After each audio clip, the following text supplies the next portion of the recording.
Magandang araw mga boss, for today's video mag-DIY tayo ng headlight ng Mitsubishi Adventure. Simulan na natin. Huwag na nating patagalin yan. Sinimulan ko ng 1000 CW na sandpaper. Umpisa na natin ang kuskusan. Kung mapapansin nyo, yung mga nakadikit sa kanya mga dilaw-dilaw, unti-unti nang natatanggal. Yan, medyo luminaw-linaw na siya ng konti. At ngayon, bibirahin naman natin ngayon siya ng 1500 CW na sandpaper. Kuskusin mo lang ng kuskusin. Ngayon naman, pagkatapos ng 1,500, tirahin na naman natin siya ng 2,000 CW na sandpaper. Yan ang pang-finishing natin mga boss, idol. Para maging smooth siya, makinis na makinis. Mapapansin nyo, okay na yan. Punasan ko na yan siya. Tignan nyo naman kumpara kanina. Ngayon, may binili akong pambapping sa Lazada.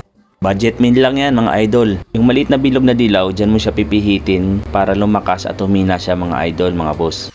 At ito ang pang makeover natin, turtle wax rubbing compound. Simulan na nating lagyan yung lens ng headlight. Kalat mo lang yan siya, punuin mo yung lens. Yan.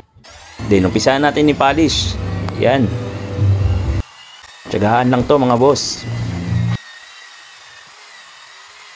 Then pag naubos na ulit yung rubbing compound sa lens niya, mag-apply ka na lang ulit para kuminis pa ulit yan. Para matanggal yung mga scratches na iba. Then polish mo na naman. Ganun lang ang diskarte dyan. Tiyagaan lang talaga yan mga boss. Medyo nakakangala yan. Kung papansin nyo, malinaw na siya. Ayan, lumabas na rin yung kanyang kintab. Ang pang-last nating makeover, ang Turtle Wax Original Super Hard Shell Car Wax. Procedure mga idol, ganun din ulit. I-apply mo lang siya sa lens. Punuin mo lang siya ulit. Yan, ikalat mo lang. Tapos birahin mo na ulit ng polisher.